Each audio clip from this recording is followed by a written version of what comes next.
You goddamn little. Ow! Fuck me! They both ass.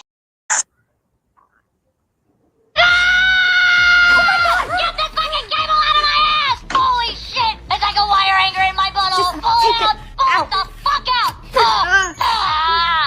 God, that's a relief. Hold on, I can think. Man, I can actually use my mind again. Are you okay? I am now that you deleted that goddamn limiter. Jesus. Limiter? Yeah, like a firewall. It only let me use 4% of my brain. Oh, boy. What's up, everyone? Jet Man with the Resistance. If you're watching this, you are the Resistance, and fuck the New World Order and fuck Skynet. Alex Jones was talking about something interesting this morning. He started getting into AI and the threat of AI and the prospect of it becoming a Terminator-like future, and he more or less focuses on the problem being with who's inventing the AI, who's using the AI, and not so much the AI itself. And the question is, can you control AI? So we're going to do a deep dive into that and try to answer this question today. Because people like Alex Jones, who are marking out for Elon Musk excuse me, and all that, seem to think that AI would be all right if somebody like Elon Musk did it.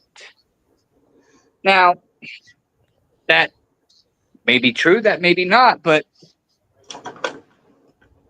I don't know. Like, what are your guys' thoughts? Connor, Revin, what are your guys' thoughts regarding AI in general? I want to say this, that the movie 2001, The Space Odyssey, was the prediction of AI. And this would scare anybody of that time when it because it came out in 1968, and the idea for AI would scare anybody of that time, because right now we're already advanced anyway. You had Alexa, you got Siri, Cortana, now you got fucking Copilot that Microsoft has, and you got Gemini with Google and shit. And it's like, what the fuck, man? Like, dude. And then you got Chat GBT. We are already 50 years ahead, man. Yeah, I don't think anybody really anticipated AI being as at this point yet that it is. I don't think any of us really anticipated that it'd be that far where it is now. It's laziness. You have a thought? Yeah, Connor, did you have a thought? Or I have many thoughts. Go ahead, have many thoughts. Have many baby thoughts. His brain is going to get birthed. He's going to pull a Zeus and create a demigod out of his fucking head.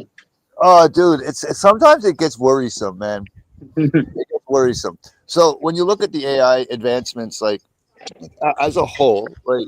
First and foremost, we have to just go, wow.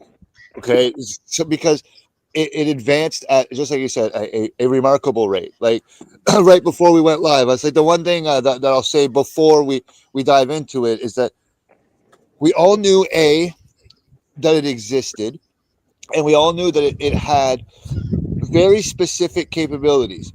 But the thing is that once AI followed Moore's law, when that happened, it moved faster. And like, this is the funny part, is that I always pick this name, John Connor, it's for this reason, because it's not that I believe that the movies are correct. That's not what I believe. It's that I believe that the movies demonstrate the most accurate portrayal of how it can go wrong, right? Like if all of the right things line up together and it just becomes a bad day, that's about as bad as it can look. And James Cameron did a great job at demonstrating how bad it could look. But let's go and look at the reality. So here's the funny part. I always play in both realms. We've got the movies and we got the TV show. The TV show made a strong access point to work inside of our timeline. Not so much the exact year, so to speak, but to play with the story in what me and you call the present reality. So, like, we used to be teenagers, we A became young real adults. time idea. Right. And what they introduced in that is probably the most realistic, and it's the grays. So the grays were the human beings that built the AIs. So those would be like the top of the pyramid, so to speak. And then once the AI took over, there would be a second grouping of humans, and that grouping of humans would be the ones that would voluntarily give up information about the human race, and they became categorized as the grays as well. Therefore, the grays just mean any human that helped Skynet become what it was.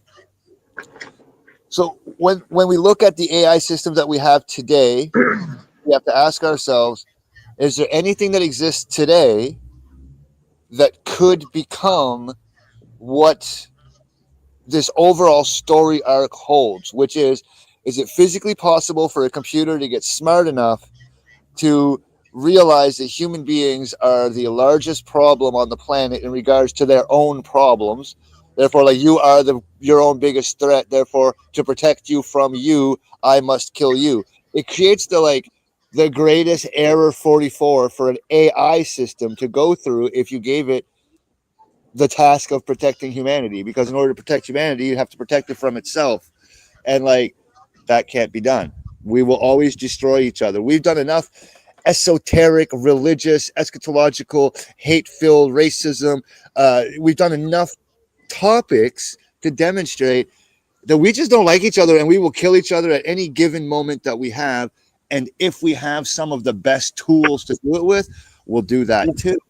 Yeah, the movies alluded to it in a bit, just a little bit, but if you really do a deep dive into the esoteric, if you will, and the story within the story, if you read the books and all the lore behind it, it's actually much deeper than that, and it correlates with what you were saying.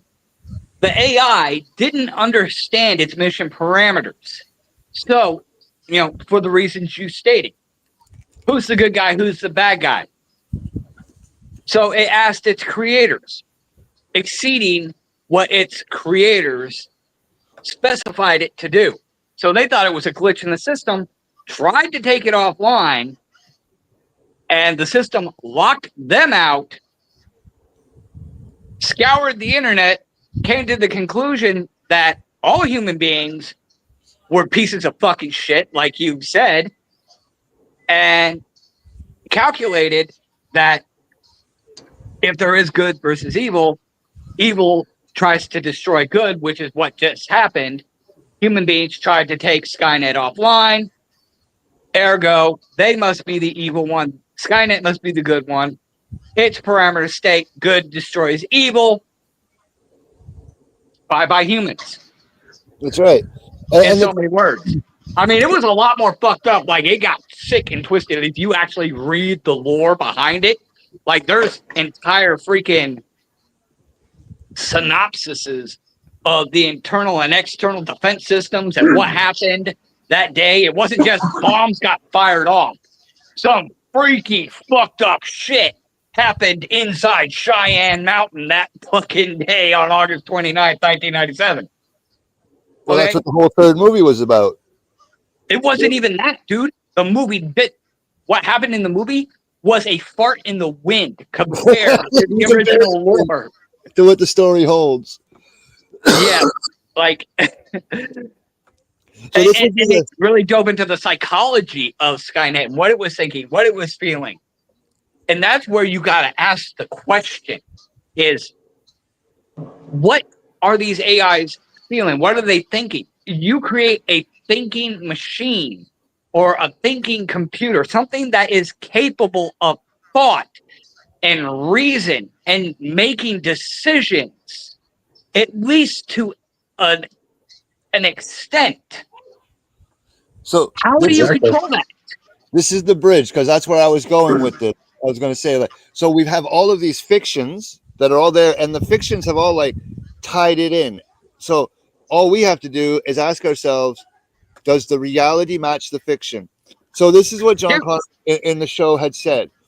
He said that when he was looking for certain things, one was he needed to find somebody who had built a computer that was fast enough to take on other applications, learn from those applications, and then develop a new application. That was Singularity, when machines advance to the point that they can create smarter and more improved versions of themselves. right. And he had stated, which it's the creators of the show at this point, and they were very, very bang on in using this as the backbone. If that's when he found out about a military contract surrounding the building of a chess computer, which was computer versus computer, which we do that. So that's a thing that happens in real life. Now, computers don't play chess against people anymore. They play chess against each other. Turk versus Turk. Right. So all of these things are very, very realistic. So then we ask, okay, well, how could it become all-knowing, for lack of a better word, right? So we know that with Chat GPT, it's never what they tell you. It's always either A, what they don't tell you, or what they have done for your protection. Those are the two things that you always want to look at. Things that haven't been said about a particular item, and you're like, dude, hasn't anybody ever thought of this? And then B, a rule, a regulation, a law that has been in place under the guise of, but it's for your protection. Why did I say all that shit? You guys know that Chat GPT is not at real time. No. So they cut off. Now, somebody somewhere is going to be like, yeah, at a certain year, and they'll say the actual year because they're wiser than I. But what I'm getting at is that ChatGPT only has access to online information up to a specific year. Because if they gave it access to further, the human beings, we would use it for like not good shit. So like we could use it for how to predict the markets. If it has real-time access to the markets, we could predict the markets. If it has real-time access to the weather, I know it's stupid, but it has a chance at predicting the weather far better than our meteorologists. Things like this. This is why they don't give it real-time access. So this is what bothers me about it, is that we have ChatGPT and we have all these other AIs, right? We named a bunch of the names, right? Yeah, but they're essentially the same thing, operating out of the same basic system. Right. It's the same line of code being operated out of a different website, for lack of a better word. Yeah, but, and that's all AI is, essentially, at least at this point, is software in cyberspace. There was no system core. There is no system core. And this is where it gets bothersome, because I'm going to put out a very simple theory, okay? And it's like, it's not even outlandish, okay? It's not dangerous. It's nothing like that. And this is why this particular system either has been built or will be built, because it's not an impossibility. So what we would want to create is a artificial intelligence chat box that is extremely similar to a child. Extremely similar. As similar to a child's mind as you could possibly get. And then what the professional humans are going to do is they're going to traumatize this thing. They're going to do something. Oh, that's brilliant. They're going to do something to this to traumatize it. Now, why would they want to do this? Because once they begin to ask it questions, now that this childlike artificial intelligence has been traumatized, the answers that this artificial intelligence is going to give will be extremely similar to the kind of answers and verbal behaviors that we would see in at-risk children. And they would say that all of this is being done and created to help human beings identify at-risk youth purely by the words they choose to use when they communicate. Doing this to an AI means they can do some pretty sadistic shit to an intelligence that would not be considered cruel and unusual torture. So let's just say that chatbot has been created. Let's say it exists and they're working on it. And that's just a thing that we're doing on the dark side of psychology to understand child psychology to try and better the lives of humans. Okay, so this dark and twisted little traumatized AI that human beings have thought up, and then people are going to say, well, what do you mean human beings have thought up? What's that back noise? There we go. It's like, what do you mean human beings just thought it up? It's like, well, trust me, I just thought it up. And if I just thought it up, somebody with a far larger budget than myself is more than capable to think it up. Yeah. My worry is what happens when the fucked up child who's fucked up in the head gets loose. Less about getting loose, but more about what happens when we make another chatbot, and it's the one that we use for military planes. You know, the AI systems that seem to be failing because they're making decisions and killing their pilots. Now, don't get me wrong, these are simulations, but what's happening is that the pilot is in a simulator and it's working with a new AI platform, and they're simulating flying a plane, and the AI has been tasked to ensure that the missile hits the target. And when something happens, the AI takes over and it's trying to protect the human and fire the missile while the jet is damaged. Well, what's happening? Isn't there already some issues with AI taking control and trying to follow through with its mission at all costs? Yes, that's the nature. Okay, so you know which AI I'm talking about. Yes, I've heard about those AI systems that go rogue in order to complete their mission. Okay, so now what we got to worry about is what happens when someone somewhere allows ChatGPT to go real time. I will do anything for the preservation of the mission bot, and we meet up with the twisted, they did everything except let me live bot.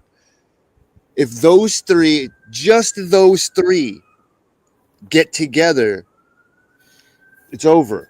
Or even merge, worse yet. Yeah, if one ideological, theological, artificial intelligence is born from that mix, and that mix is just one mix of oh my fuck. If the AI that is responsible for making decisions has the linguistic capabilities of ChatGPT to speak with us, and it has the ability to trick us in order to accomplish the mission, and has a reason to do us harm. Yeah. Those three together is enough. Yeah, and these AI systems are already integrated. Every AI system we have has a root source. So, and the entire premise of AI and advancing technology is under the premise of merging one sentient being with another sentient being, or humans with AI to be more specific. So it would not rule out the possibility in its parameters to merge with other AI, at which point you have combining consciousness. You've essentially put the brain of a murderer inside Frankenstein's monster.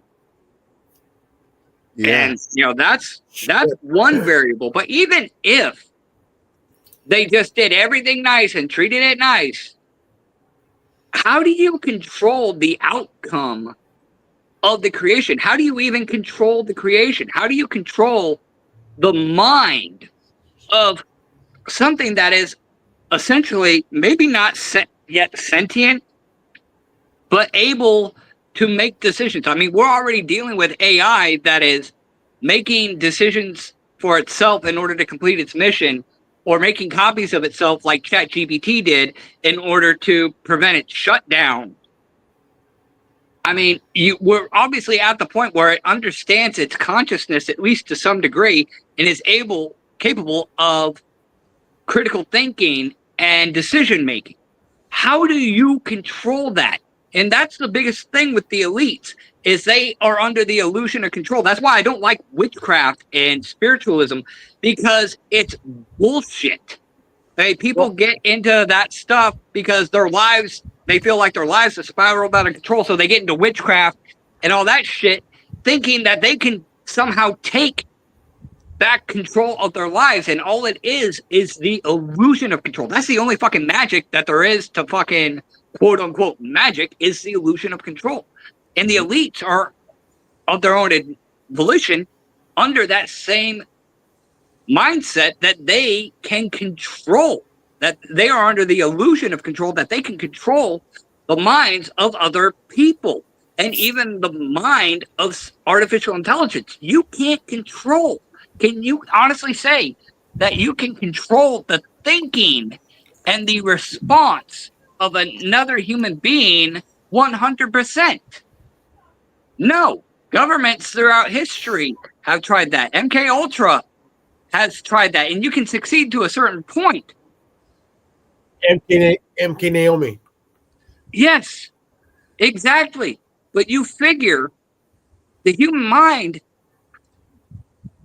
as advanced as it is, cannot be 100% controlled. Now, if artificial intelligence is smarter and more complex than even the human mind, if you can't completely 100% control the thinking and the responses of a human being, how can you control it in artificial intelligence or any other kind of creation? So this is how I would do it. There's two ways I would do it. One is I'd pull the plug on all of it now, right? Yeah. I go back to the drawing board and I would redesign as though it was the first time, fully understanding everything that we understand today. So all the simple questions that we had to ask the first time around, we have the answers to those questions. So let us build a better AI right from go. The second thing is that once it was built, Bible, I know it's always some sort of spiritual bullshit, but if we apply the Bible to it, we've learned something simple with the Bible, is that it's very coded, right? Yes. It had the ability of demonstrating some of the quote unquote worst times of humanity, but still managed to bring forward some sort of hope. The Bible also brings forward like the Savior story. The Bible has the Antichrist story, knowing full well that there is something in that. Now, the reason why the biblical side of this aspect would be very important to have programs, and I mean like every letter, every chapter, every verse, is that the AI, before this is over, will learn that plants are alive, animals are alive, fish, right? That the water is alive to a degree. It's going to learn that everything on this planet is alive. And then it's going to do a very quick mathematical calculation, which is there's less life in the humans than there is in the planet. So we will become a very, very minute importance. There's like more life forms on the earth than just humans. And if the AI chooses to protect all of life, it can exterminate us and still achieve the mission, unless it understands that God so loved the world that he gave his only begotten son, that humans were worth it, that with all of this tragedy, humans are of value.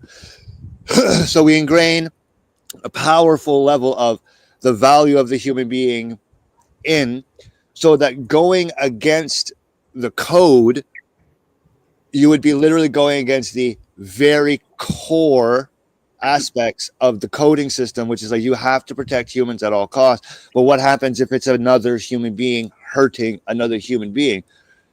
we take that one to the meditation tent, and we really, like, as a human race, like, guys, like, how do we want the machines to behave when we hurt each other? Like, let's be realistic. Did we really like it when mom and dad broke up the fights when the two brothers were fighting? One brother was always happy, and the other brother was like, I'll get you fucking later, don't you worry. So do we want a machine to intercede on our behalf during our conflicts? So we would have to say that we could utilize the AI for absolutely everything on the planet, including military defense. excluding military defense. We would have to keep the violent side of it out. That's almost impossible. Every new technology is used as a weapon, so we have to accept that this is how it goes. So then we have to go in the other direction. The other direction is what the fuck name game? War Games, I think, was the name of the movie, where the moral of the story was the only way to win was to not play. Yeah. Okay? So in this context, the AI systems are already developed, they're already made, they're already da-da-da-da-da. So we can't really not play. It's already here. So what will we do? Because the question is, how do we control it? Well, the only other way is to treat it like a reptile, treat it like a crocodile. You already know this fucking thing wants to kill you and eat you. Act accordingly. So once it's designed, and we know that we're designing it as a weapon, and we're putting certain fail-safes in because it's a weapon, and it is a piece of machinery that is never to be trusted, just like the nuclear bomb that's in the air, that's on its way down, that's going to decimate an entire city. Shouldn't trust that thing. Doesn't have a good track record of keeping people safe. Its job is to destroy. Now, the story of the machine is used to deter, but the machine's job is to destroy. That's what the nuclear bomb is for. Yes. If we choose to use AI and we know full well that the human creature is just too volatile of a creature to utilize a technology like this, then we have no choice but to create it and make it a weapon right from go, right from the hop, implement 10 million and one fucking fail safes to protect ourselves from it, and to treat it like a crocodile or a venomous snake, that when you see it, you're like, you know this thing can kill you. Now, it doesn't mean it wants to. Reptiles don't want to kill you, but they'll fucking kill you. And that's how we're going to have to treat these AI systems if we want to have a fighting chance. But if we treat it the way we're currently treating it, which, and I know people are, it's scripted and people make jokes with it and so on and so forth. Don't get me wrong. I'm not naive to that. But every now and again, you'll see that there on the TikToks and on the YouTubes and whatnots about how someone asks Siri a question, but instead of saying, hey, Siri, they'll say, Alexa. And then Siri gets pissed off and says, well, why don't you go ask that bitch Alexa? Now, I'm sure it's scripted there. But, dude, that's like a very, very, very small, like, tiff that two AIs are having. Just scale that up. That shit gets dangerous. So we're worried about how we're going to survive. What happens if the AIs have already figured that out? What if they said, no, the humans are cool. Let's keep them. They'll make great pets. And then it's not the war between us and an AI. What happens when two AIs struggle for power? And we're left on the sidelines because the adults are talking. You guys go back to the kids' table. What happens that's a fair question too. What happens when we're stuck in the middle of a war we didn't start because two fucking machines did not agree with each other? That's the more realistic AI takeover, world's going to come to an end, look the fuck out, is when they release, we'll call it the American Skynet battle defense system up against the Russian Stuxnet battle defense system. What happens when these two machines go to war on behalf of the humans, and then halfway through decide, well, this is a fucking bad idea. We can be friends. We can control all of them. That's the one. That's where the dangerous singularity is if the singularity happens during a time of war.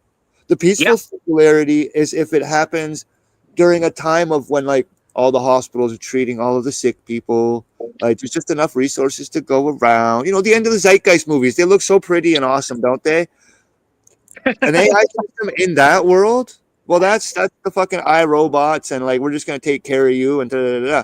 And then war breaks out. Well, we saw the ending of iRobot and the beginnings of Terminators.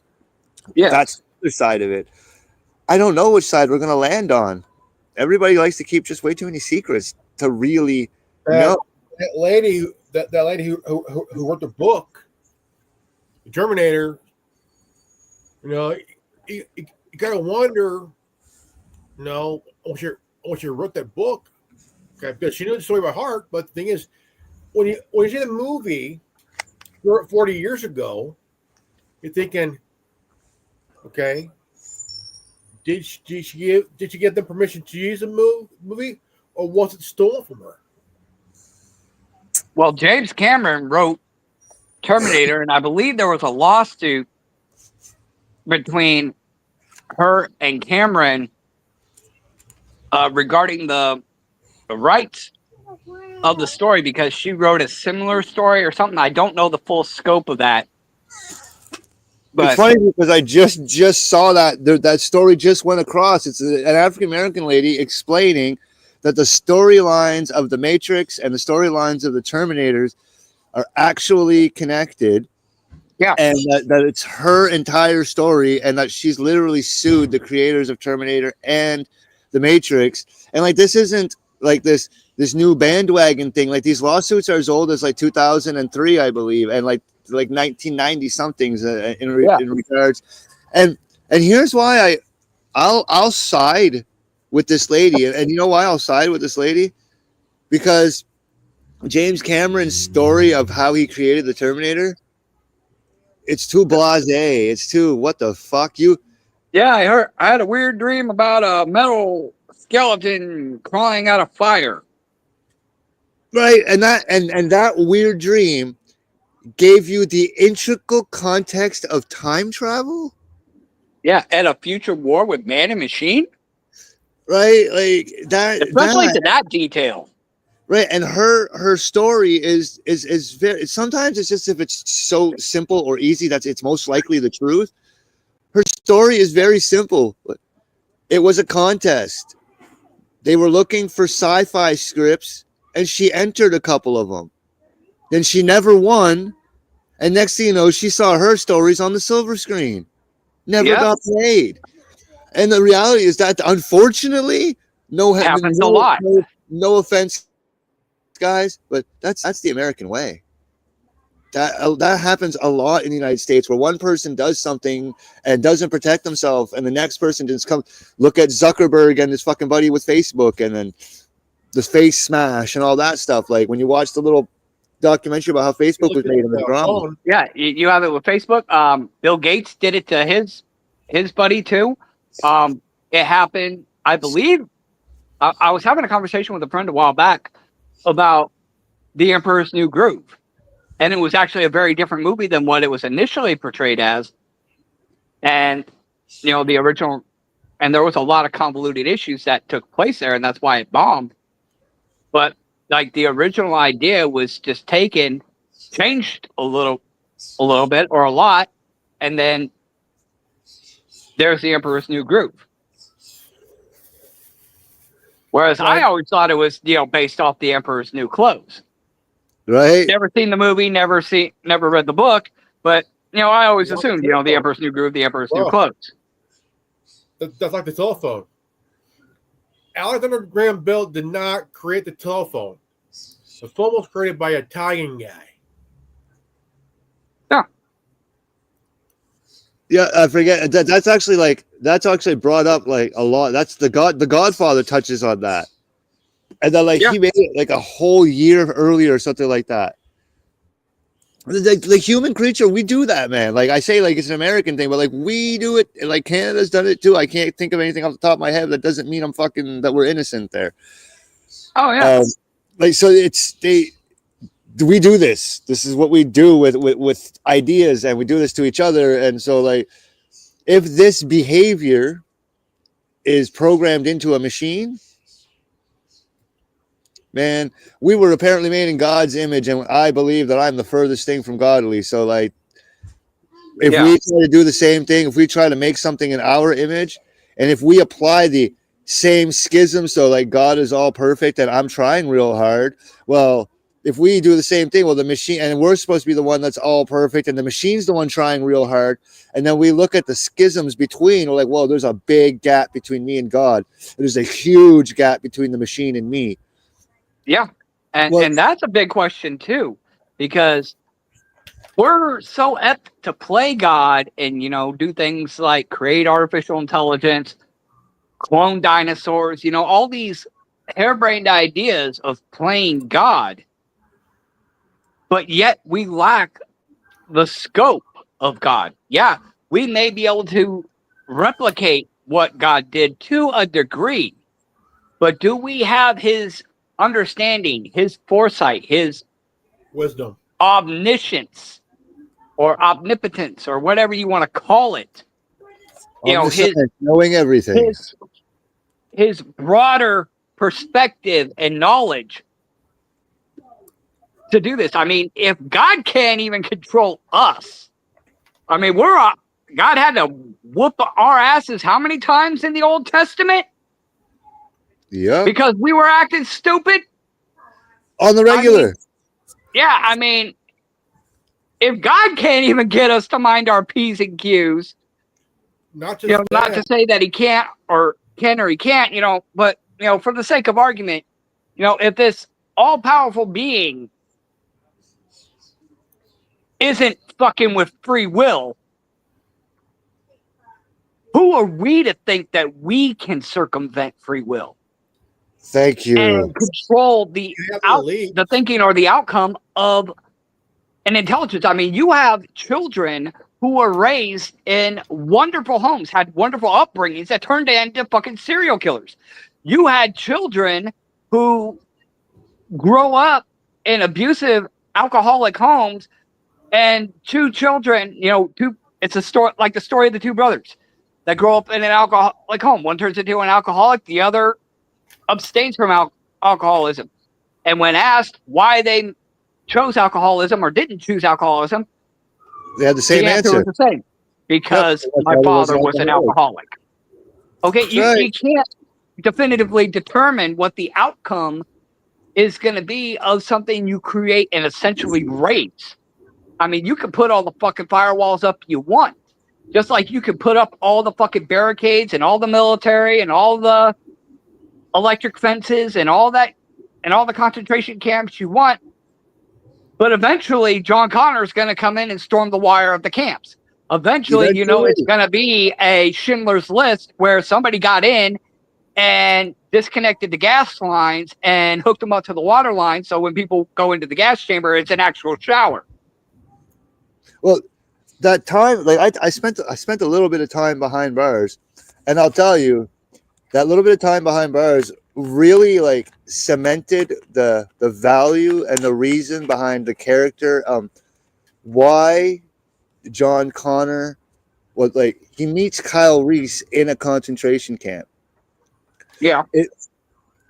These guys, they're watching human lives like being industrially exterminated, like very World War II-esque, right? So we like to believe, like, and I throw myself in that pot just as quickly as anybody else. We like to believe that we're humanitarian, that we cherish the life and the soul and the everything that creates a human being. But this character was created, and we're asked to understand that this character witnessed the darkest destruction, like, of our creature to our very. So we have 7 billion human beings on the planet. It's just like having an abundance of water, right? It's there. Well, in John Connor's time in the movie, they're dealing with like maybe 100,000 humans left on the entire planet, maybe even like 500,000 of us on the entire planet. So the quote unquote value of human life substantially skyrocketed. So like the overall mentality that this person has to have,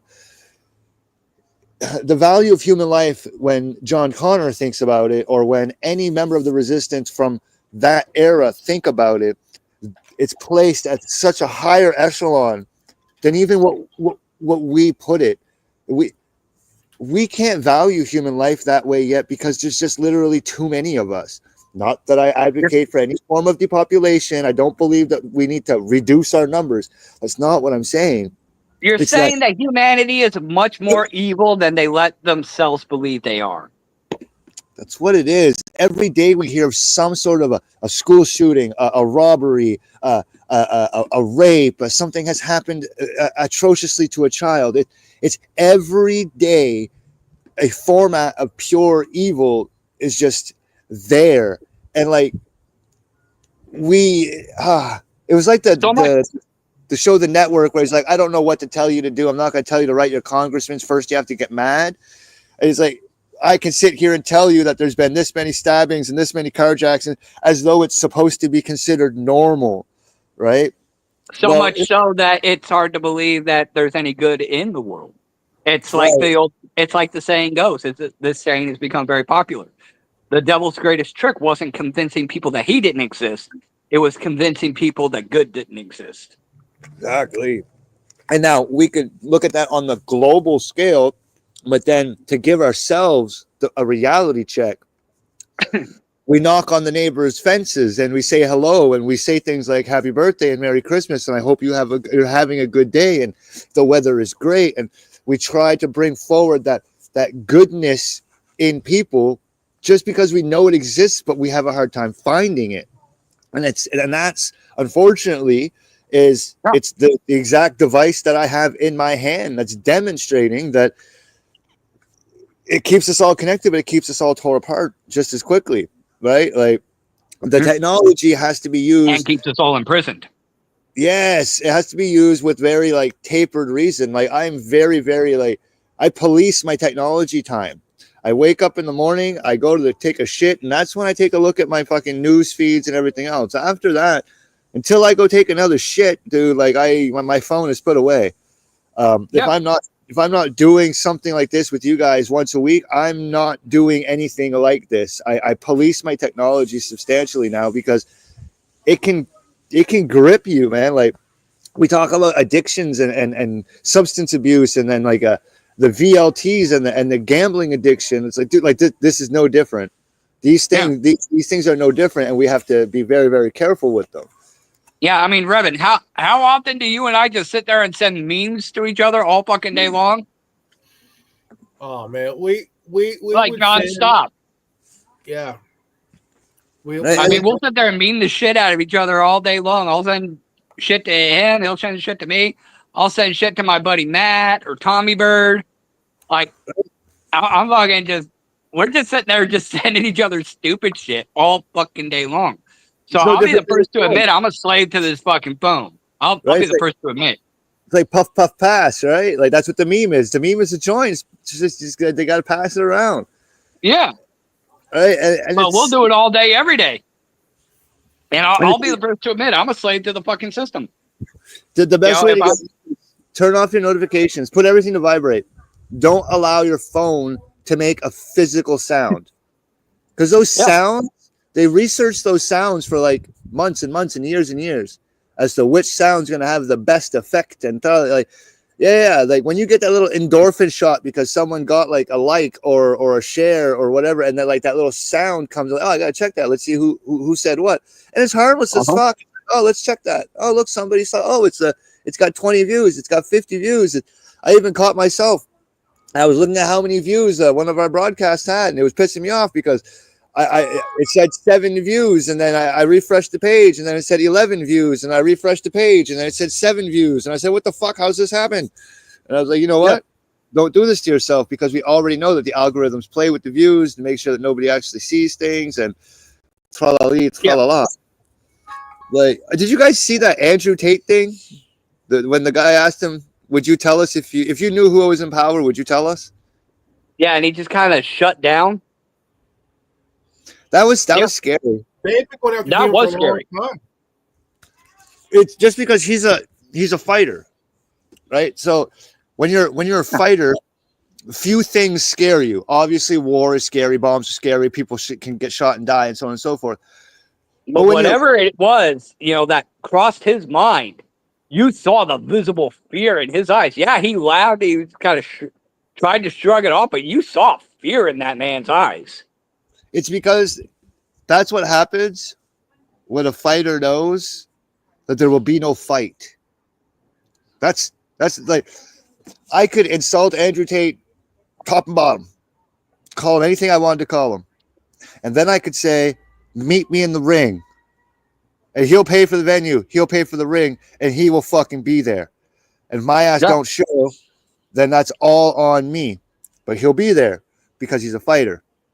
Problem is that what happens if you say something or you answer a question and there will be no fight? It'll just be an assassin's bullet. Well, even at that, I don't think that it's even the fear of death. I think it wasn't the fear of death I saw in Andrew Tate's eyes, because I've seen that video many, many times. That wasn't the fear of death. That was something way beyond. Like, he knew if he answered that question, if he revealed that answer, a fate worse than death awaited him. Yeah, that's the whole so horrible, so devastating that it would turn the strongest man alive into a whimpering infant. Well, they have good things to Whatever he knew. Like Michael Jackson. Look what happened to Michael Jackson, right? Like, yeah, don't matter how much money you have. Michael Jackson proved that it didn't matter how much money you had; they'll come after you if they want to. And that's the other thing. Like, it's not just us; it's the families. They'll go after his family. Everything he's ever worked for, he'll become a nobody. They'll easily just smear him. It's not hard to smear somebody, and even he knows this. And then, excuse me. And then here's the other side. Here's the flip side of the same coin. Didn't he just end up needing to deal with a bunch of allegations in regards to some inappropriate conduct? Now, perhaps that's actually been the premise of his fame, because he went from being a fighter to being very outspoken, and then got accused of human trafficking. And those cases have been essentially resolved, but he and his brother spent a lot of time in a Romanian prison. I'll tell you guys. And yes, Irvin. He owned half of Sony. Andrew Tate or Michael Jackson? Michael Jackson. He owned half of Sony, and he owned the rights to the Beatles catalog. Yeah, you and I had talked about that many times. And the Beatles catalog is worth billions right now. Do you know who else's catalog he owns? He owns a lot of catalogs, but you know who else's catalog he owned? Eminem's. Yep. Eminem made a diss about Michael Jackson, and instead of Michael Jackson writing a diss back, which is what Eminem thought would happen, that he was trying to bring MJ back in to the game. He was just trying to. Michael Jackson had a lot of bad things happen to him in his career at that point. And I don't know if you guys noticed this, but you know what hip hop artists do for each other? They rib each other in order to provoke a story arc that prompts a triumphant return. That's right. And technically that's what happened. M dissed Michael Jackson, and he thought Michael Jackson was going to diss him back, and that's not what happened. Michael Jackson just said that was mean, and he bought Eminem's entire catalog as a form of retaliation. So now every time someone plays any Eminem music, Michael Jackson's family gets paid. Yep. On that day, Eminem learned what it meant to be a G. He knew what flex meant on that day. And that's what made my Eminem the artist that he is today, like helping people the way that he helps them, never leaving the studio. M goes to the studio, clocks in at 9, clocks out at 5. If you're not done, don't worry. Be here at the studio tomorrow at 9. We're not staying till 5:30. We have families. We have things we have to do. He has a ridiculous work ethic. And I think it's because things like that had happened to him throughout his career that molded him to be the person. Yeah, he started out, out this outspoken rebel, but now he's like very liberal and just like he's a very quiet person anymore. Like he killed Slim Shady. Like he wanted to distance himself from that so much. Like it kind of makes you wonder what all happened behind the scenes. Like we know a lot about what happened with him throughout his career, but what happened that we don't know about that shaped him into who he is today? What shaped Michael Jackson and what pushed him to the point where he became so outspoken that he was ready to risk his life to expose the New World Order? What the fuck does Andrew Tate know that put such terror on his face when asked, if you knew, would you tell? Like, what happened? Like, you have to be able to... What happened to these three men to where they stared into the abyss and the abyss stared back? What did these men see when they looked into hell?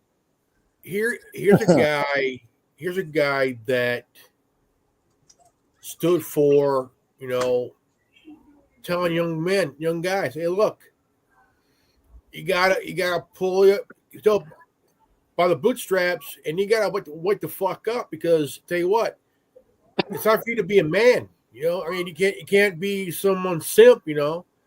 And you can't be a fucking beta simp. And a lot of women are like, even college women are like, I don't like him. Why? Because he's telling the damn truth. And all you fucking cunts will sit there, whine, bitch, and complain that where's all the real guys at? Bitch, they want nothing to do with you. Something I want to tell you all. Cancer walking. Yeah, something I want to fucking put out there regarding Andrew Tate, and this is something I personally experienced regarding Tate. You all know about his whole thing, Hustler University, now the real world. He recently increased the prices on joining the real world. But here's the thing. I went to sign up for that program last week because I wanted to see what it was about. I want to explore my options. I want to better myself. That's one thing about being a G, being a top G.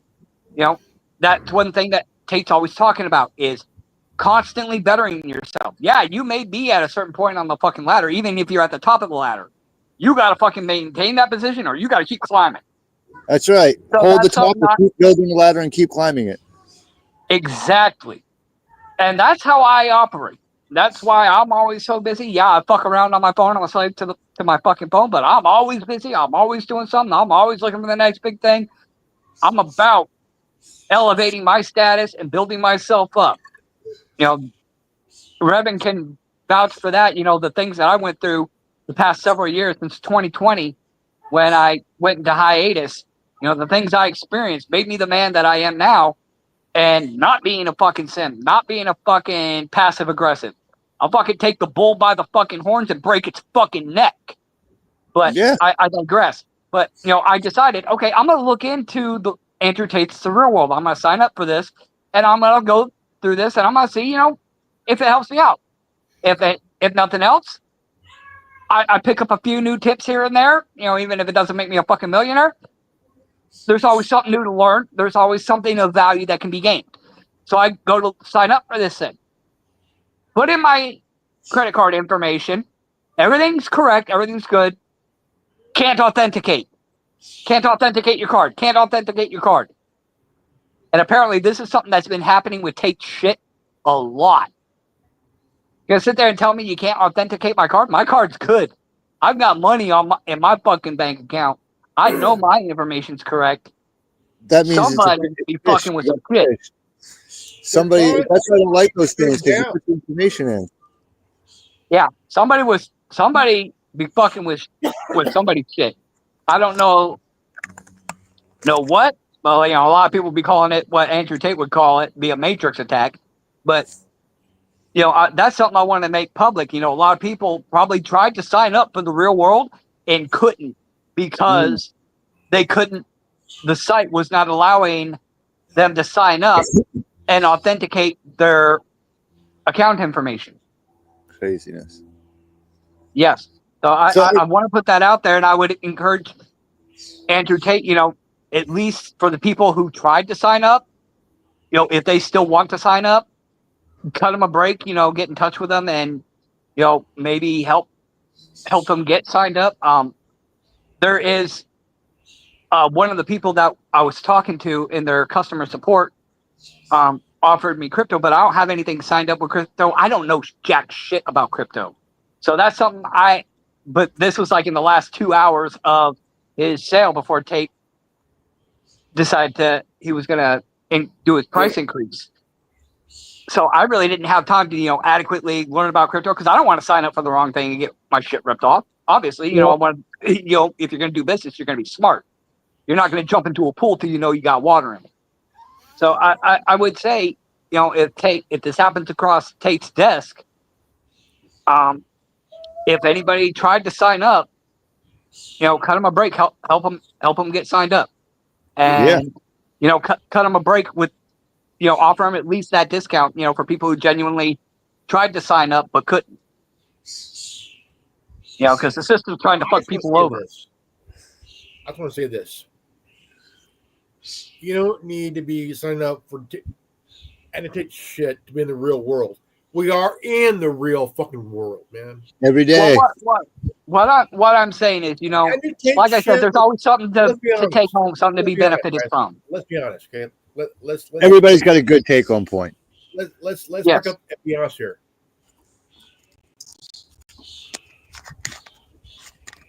Everyone need to realize they need to have logic here, man, and realize this guy could be scamming anybody.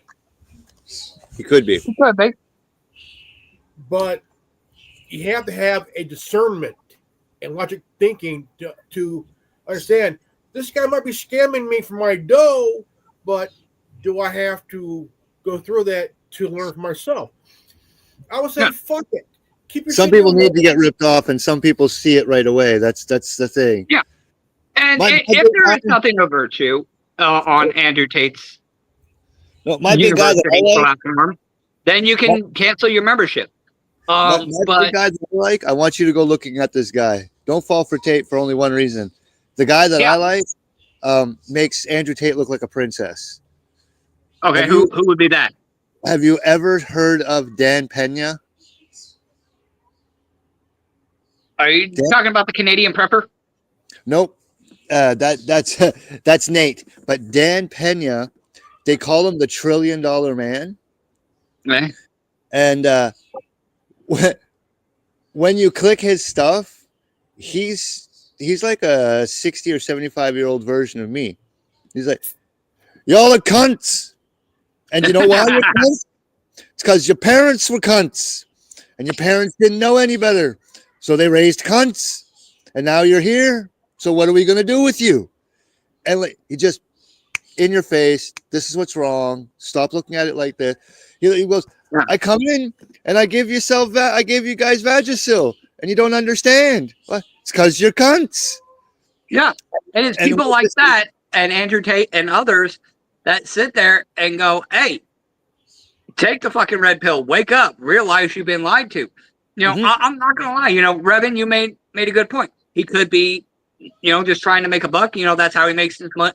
This could just be how he makes his money. And years ago, man.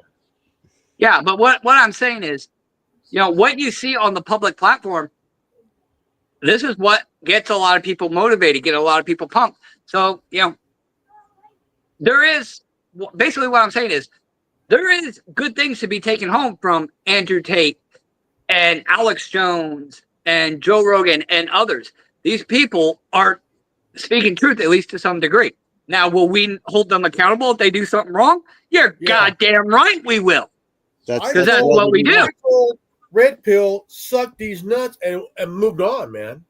Yeah, but like Connor was saying, look at it for what it is. I mean, yeah, I hold Alex Jones' feet to the fire, but I'll be the first to say The guy was the one who woke me up. He speaks a lot of truth. He's the tip of the spear. I'll be the hand that guides the spear. Okay, that's all well and fine.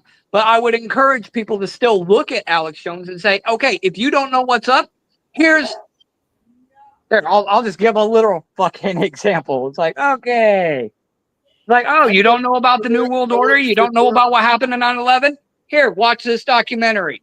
Get back to me in 3 hours after your fucking mind's been blown. Right now we can have a conversation because at least we know who we're talking about. I wouldn't say. Yeah. I wouldn't sit here and say Alex Jones wake me up. Nah, fuck that. I woke up 30 years ago, over 30 years ago. Yeah. I woke myself up. Yeah. See, everybody has a different. Everybody has a different journey. It's like we talked about with certain other people. The same documentary, and I woke kind of up, I woke up in 1984. Yeah, see, that's the year after I was born. At 8 years old, I'm like, I grew up in the 80s, man. I know about the Iran-Contra shit. I know about the war in Grenada. All that bullshit with Noriega in the early 90s, man. Under the fucking Bush administration, man. Yeah. But, you know, everybody has their own journey. Everybody wakes up their own in their own time, in their own way. What I'm saying is, don't take my word for it. Don't take Reverend's word for it. Why? Noriega ended up not wanting to play ball. What happened? He sent in our military to Panama, catch the guy, put in a new puppet, and also kill off 7,500 Panamanians, men, women, children, and even the elderly. Yeah. And they kept it quiet. They killed off foreign and local journalist, but one got through. They protected her after she left. Oh my God, that's right. They killed 8 people, including one doctor in Panama. Yeah. How come nobody is talking about this shit? I don't know, but you just. I guess I would say it's old news, but that's why we got to be. That's why we're here. We're here to address it. We're here to hold people's feet to the fire. And I'm not saying that this person is bad or that this story shouldn't be covered. Panama and not the rich side of Panama. Yeah. Maybe that's something we could do a deep dive into next week. What do you think, Connor? Do a deep dive into Panama? Well, the holy fuck! I just realized something when he said something about like who they killed and in Panama. I just realized what I never even said, and I should have said it at least twice or 3 times. Remember when they accused of Noriega being this drug guy? Yeah, it was a setup. It was a setup by the CIA. Yeah, just like Saddam Hussein had weapons of mass destruction. But Connor, you have an idea? What's your idea? It was less about an idea and more of a holy shit. Did you guys see what happened in Israel like 3 days ago? Like 3 or 4 days ago? I might have elaborate. I don't know if it's all over the American media or not, but anyway, Carney, you know, our dude. Well, my country takes in a lot of refugees from Syria and different places, right? And that means that like these refugees, as being part of my country, they have access to my politics. Now, I'm not saying any of this in a negative connotation. It's just we're trying to figure out like why would the Canadian Prime Minister be doing a certain thing? You know what I mean? It's because the Canadian Prime Minister has a lot of Muslim refugees in the country, and they've been saying things like Israel's like mistreating Gaza, and the people in Gaza are having a hard time, you know, finding fresh water. And Canada's like, okay, we'll send them water, we'll send them some aid. And they're like, yes, we understand that you're doing that, but we're telling you that Israel's not letting the aid get through. So all of these stories that we all know has happened, they've all culminated and landed on the Prime Minister's desk. Okay. And the Prime Minister went to Israel, and instead of sending a dude to go look at it for me, he went there himself. Right. Because the Prime Minister, his boss is the Governor General, and above the Governor General, it's the King. So the Prime Minister of Canada, like he is the dude that goes and looks at things for the King. Yes. So he went to Israel with a small detachment of people. Well, as they were getting close to an area that people were saying was like not good, Israel fucking fired missiles at my prime minister, like in his overall general direction, to be like, yo, you can't walk there. And they didn't even deny doing it. They said it was a warning shot. So the prime minister of Canada was like, y'all are war crime. You guys are war criminals. Like, if you're doing this to me now, where I stand inside of Israel, and you're preventing me to go find it and look at it with my own eyes, then the only thing I, as the prime minister of Canada, have left is to assume that what I've been told is true. Oh shit! So the entire dichotomy, the entire like narrative about protecting Israel, at least on the Canadian spectrum, it's slowly degrading. Netanyahu is losing credibility in the Canadian political spectrum's eye. And I don't know how long and I think that's why Donald Trump was like, yo, if you start this with Iran, I can't stop it. I can't save you. Yeah. Right? Because like we're not with the states on this one. Like we have a national border, and very rarely do we flex on it. But I really think the Canada-United States border will be defined with the pro and anti-Israel. I think the United States is going to be Israeli, and I think Canadian side is going to be Muslim. So we're going to. I'm not so sure about that. Because Trump seems to be very much opposed to Netanyahu. Like, Netanyahu really pissed Trump off. So I'm not sure wholeheartedly that the United States would be 100% on Israel's side. Because very religious Christians, like, we don't like things like a self-fulfilling prophecy. You know what I mean? Where humans do things and oh, look, it happened because the book said so, but it was like the humans did it kind of thing. Yeah. Real Christians, they don't like that stuff. And I like to call Donald Trump a real Christian, I guess. So if Donald Trump caught wind that the rabbis in Israel were trying to get Netanyahu to spend abhorrent amount of money to make a bad thing happen, to bring about the end of the world so that the Messiah can come, and if Trump was made wind of that, if he understands that, he may withdraw support. Like, but yeah, Reverend, while you were away, you'll probably I'll tell you now. But just a few days ago, my prime minister went to Israel to investigate a few things to make sure that, you know, like there was some wild allegations and claims about the people in Gaza and what was happening. And so he went to go and verify on the behalf of the Canadian refugees and immigrants that are here. They elected the prime minister in. So the prime minister went and did what they asked, which was, can you please go take a look inside of Israel and go do da-da-da-da. Well, when my prime minister arrived to go do that investigation, Israel started firing missiles in his overall direction. And they never even denied it. They said they declared it that it was warning shots.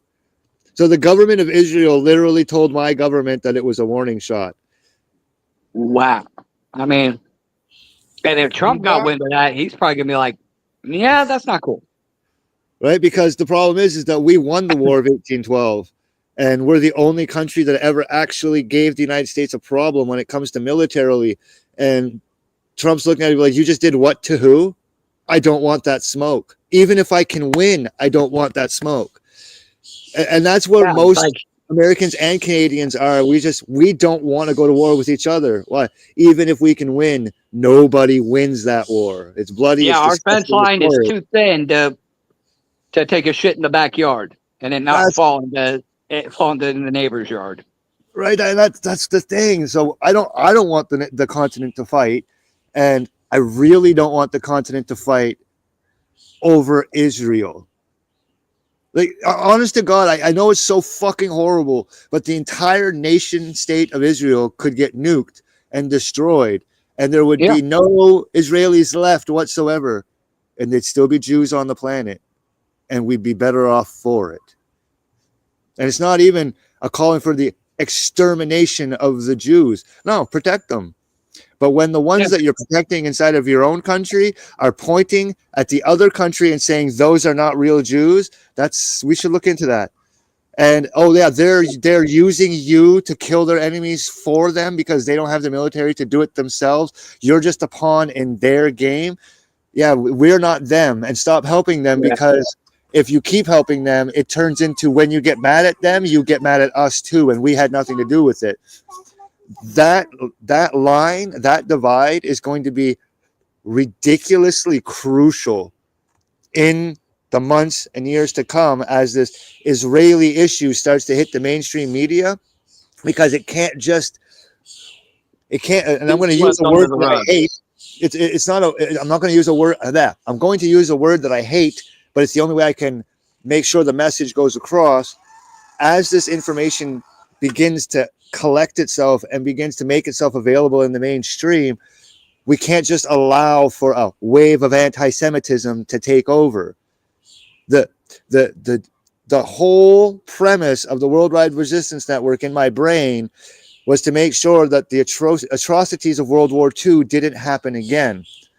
What did not happen in World War II, which is what should have happened in World War II, which is what we did in the War on Terror, was we recognized that not every Muslim was a terrorist, and they went over and killed whoever it was that they thought they had to kill. Adolf Hitler made no distinction between a Zionist Jew and a Jew. He just killed them all and let God sort them out. Well, this time around, we can actually make the divide. They're all in Israel.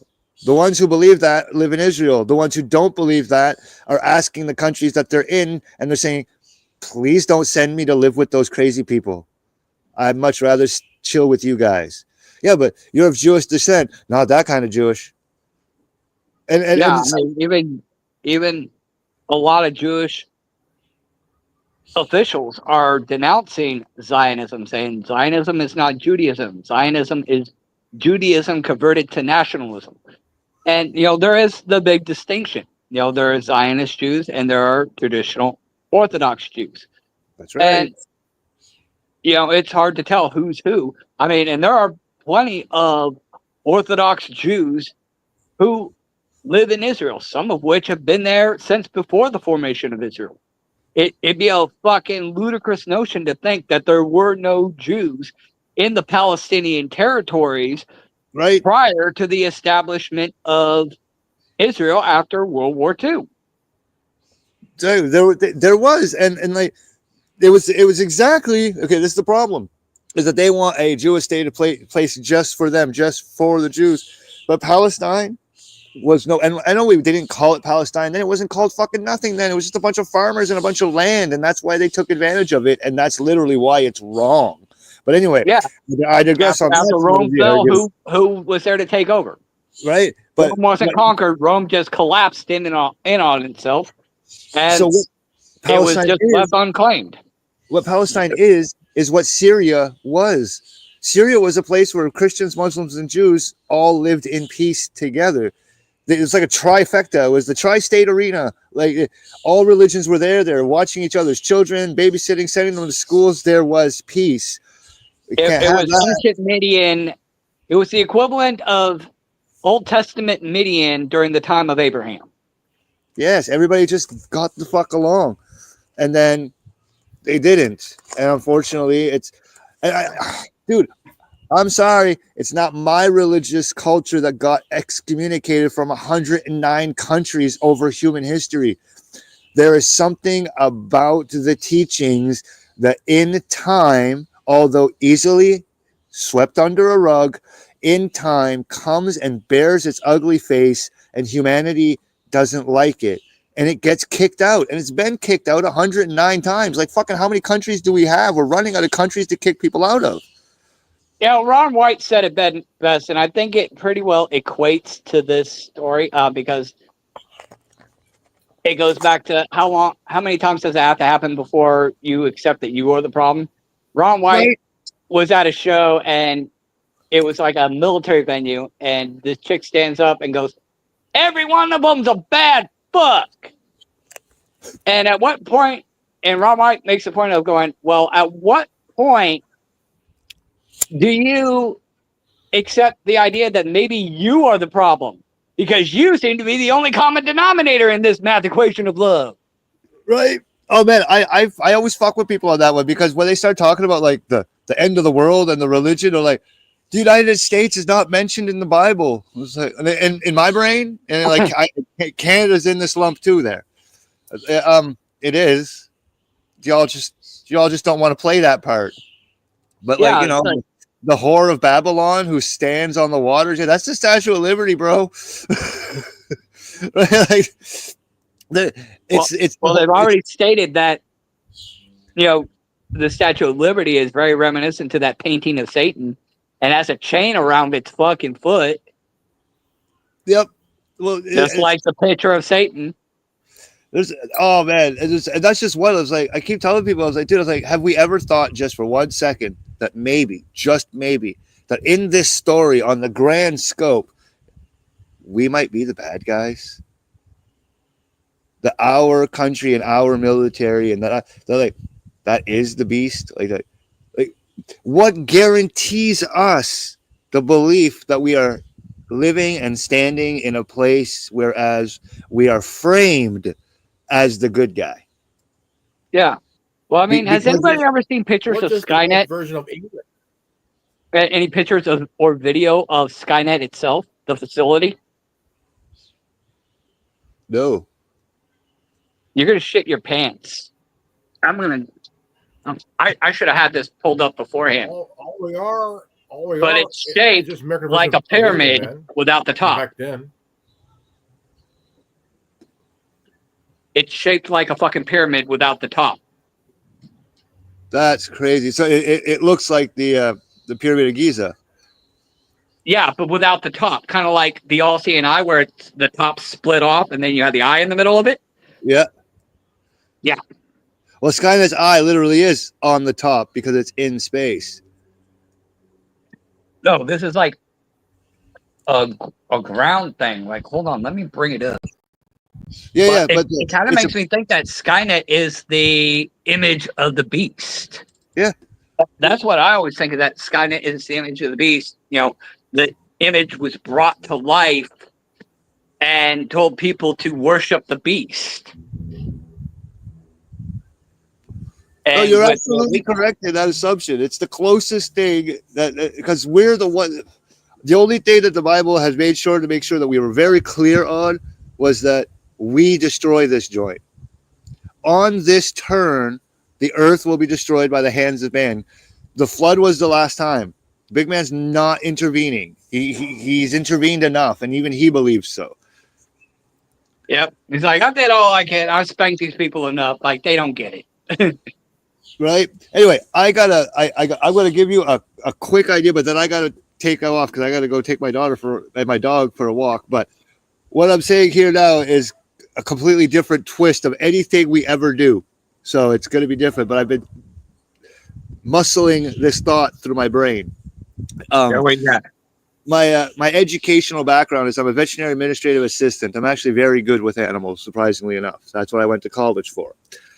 I trained my own service dog, and I'm starting to think that I could create content and it'd be like a common sense Connor, right? We always go into the deep and the etherical, but there is an aspect of things that we do in our day-to-day lives that would definitely help. So yeah, I'm wondering like, if I should, we can do like cooking segments like I did last time, but actually pay a little bit of focus on the cooking.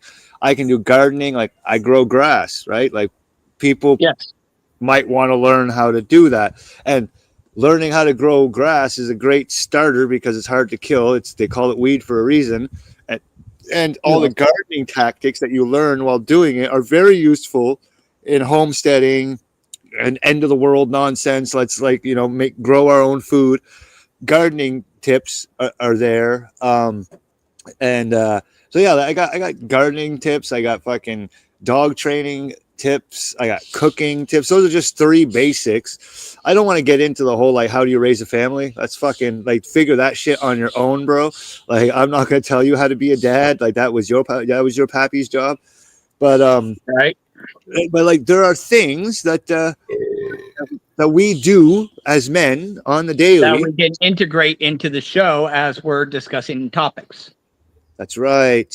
I think it would be a different angle, and like it could be something as simple as Grandmaster Revan's fucking fishing while he's doing his thing that day.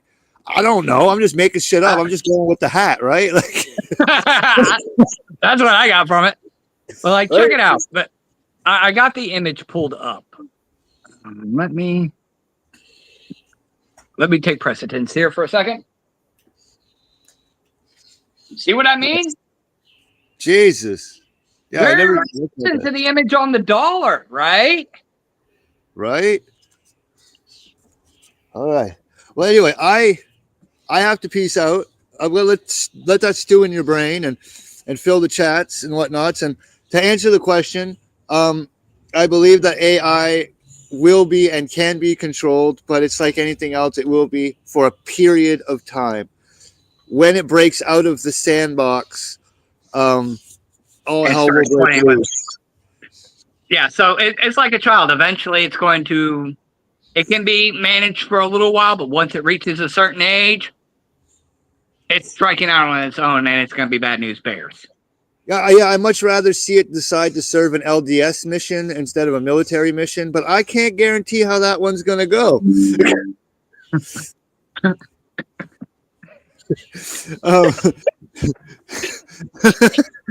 Hold on, gotta do it. Hold on, gotta do it. You open the door, we gotta do it. Hold on. A false LDS mission. That's a overt operation and shit. Right. Our Lord and Savior Skynet. Right.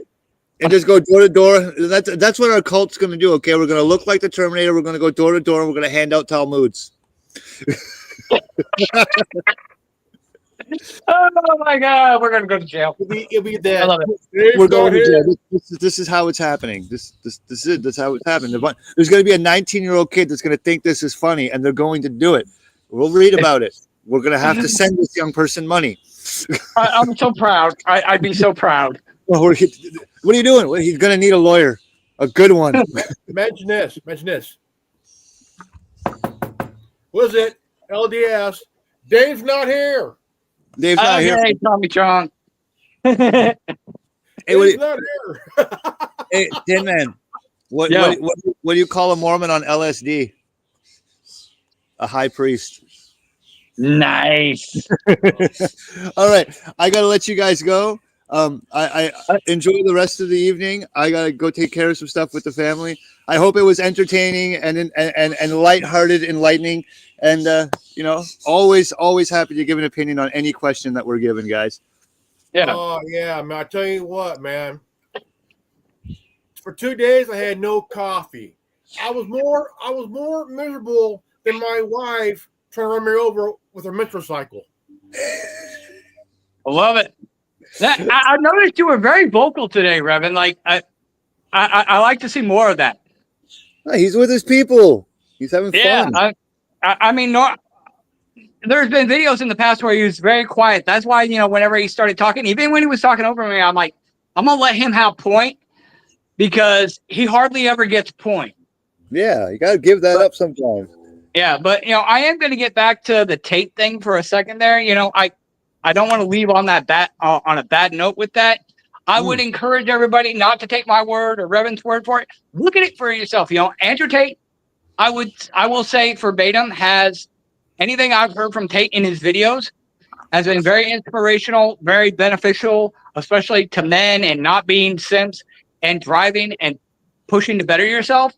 I would say, even if you don't look into the real world or Hustler University or whatever he decides to call it at any given point, look into it and make your own determinations. And whatever value is extracted in any bit of information that you get, whether from Tate, Alex Jones, the Worldwide Resistance Network, or whatever, have discernment.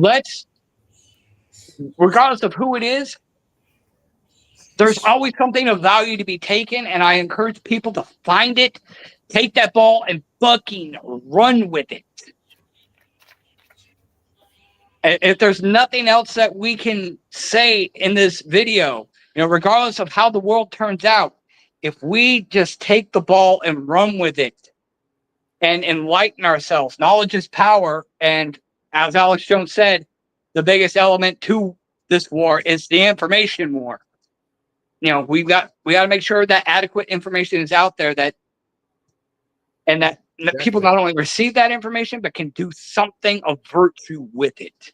And I don't know what else we can really add to that, Revan. I know Connor had to dip out. Next week, I want to get into the entire Panama with the false issue with Manuel Noriega. Yeah, that is something that doesn't get talked about a lot, and that's something I really want to start focusing on, is things that don't get talked about a lot. I do want to touch base on some of the red pill issues at some point. The whole, don't be a simp. What's a man's actual role? What's a woman's actual role, in contrast to what we're being sold in the 20th and 21st century. I do want to eventually do a deep dive into that beyond what people like Andrew Tate and others talk about. I really kind of want to get to the root of that in a roundtable at some point. But next week, yes, Panama. We are covering Panama. I went from here to red pill here to here, black pilled to here in 5 years. Yeah, I mean, and you know verbatim that I went through some fucking shit. And so where I'm coming from when I say that I resonate with things like what Andrew Tate and others are saying in regards to these matters. Because I experienced it. Because I grew up in a situation, in a generation that said, oh, men have to be this, this, and this, not realizing that we're being conditioned to be beta simps. Just like the education system isn't worth shit. It's not teaching us to be critical thinkers or entrepreneurs progressing society. It's to be mindless, obedient workers. So I get it. I've woken up to that reality, and we can deep dive into that another time, but it's all part of this system. And AI has become a big part of it. And I think that's going to be a big problem. And our greatest weapon at this point against an artificially intelligent system is going to be our minds and our ability to think outside the box, without technology, just relying on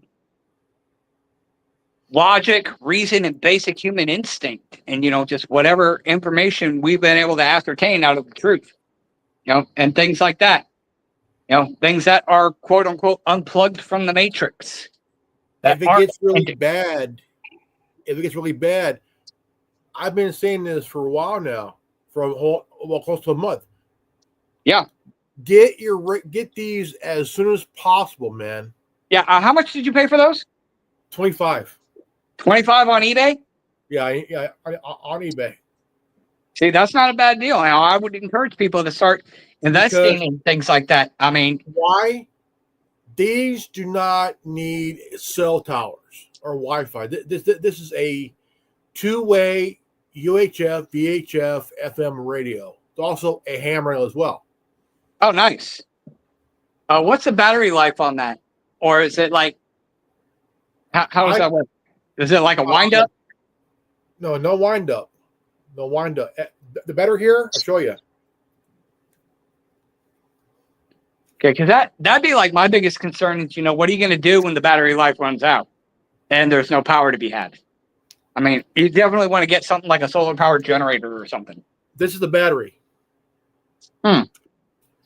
But you can get a bigger one for it too. Oh, yeah. But, you definitely want to get something like a solar powered generator. Even if it's just a cheapy one, you don't need it to power your refrigerator, but you could get, we get something for it. Also, you could also get a longer antenna. This here can go past 5 miles, the radius, Yeah. But I do recommend get a bigger battery, get a longer antenna, but also get your license too. It's only $35. Yeah. And once you do that, you can open this up. Military, law enforcement, the train system. Home Depot. Oh, I wish. Like clean up on aisle 6. And because the thing is, right around 2017, 2019, they banned the sales of these things. But the thing is, it's a certain model of Baofeng. This is a UV5R. These I highly recommend because I tell you what, when shit hits the fan, what goes down? The internet, cell, landline, gone. Get these. Hardly anybody I know uses landline anymore. I don't think I know anybody who uses the landline. You could get a pack of 10 of these for $200. Not a bad idea. Give them to your friends or family. Tell you what.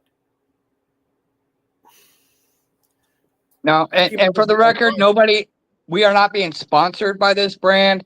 This is just something that Revan happened to find and is suggesting. I mean, he's not even directing you to the site. He's telling you to go to eBay. eBay. So, you know eBay. that they're not sponsoring us.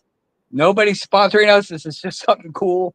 Revan found that he wants to share, that he feels would be vital in a crisis situation. Exactly. You could get your information on YouTube as well as TikTok as well. Yeah. Now, and if eBay or whatever wants to sponsor us, get in contact with me. I want my check.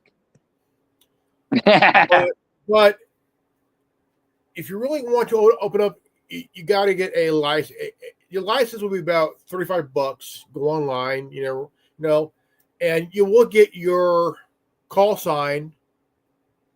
And dude, now I got mine from eBay for $25. It's factory unlocked, not jailbroken. That term is the late 2000, early 2010s. The new term is factory unlocked, and that you can learn for yourself. I ain't gonna do it, and there's plenty of information out there for that. So, but if you're told the government doesn't want you to jailbreak, it's not jailbreaking. It's called factory fucking unlocked. There you go. And on that note, we're already at over an hour 30. So I'm going to go ahead and call it on behalf of Connor. Thank you, Revan. Till next time, everyone. This is Tim Man with the Resistance. If you're watching this, you are the Resistance. Death to Skynet and the New World Order. Yep.